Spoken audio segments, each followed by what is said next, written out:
National emergency. Listen carefully.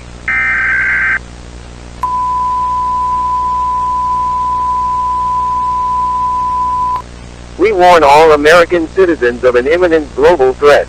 Please listen carefully. All information in this message is Allied forces classified.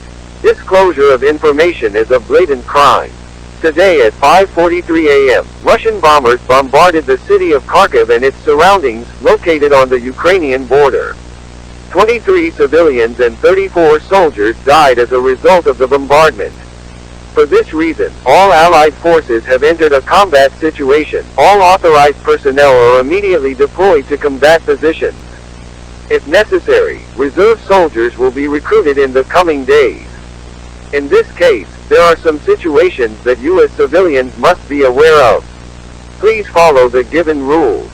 Here is what you should and should not do as a civilian in war. Take the government's advice seriously.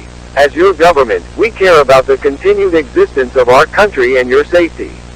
If you heed the warnings we give on this subject, you can prevent great harm. Do not listen to rumors. You can get official information in government broadcasts. The rumors that spread among the people can cause your morale to drop. The enemies see this division as an opportunity, and this will have great consequences.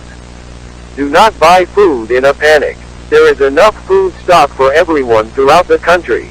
Do not put your country in a difficult situation by buying now the food supplies that should be used for emergencies. Take your daily food from the markets and do not buy more. Do not make unnecessary phone calls. By avoiding unnecessary phone calls, you provide faster access to those in real need.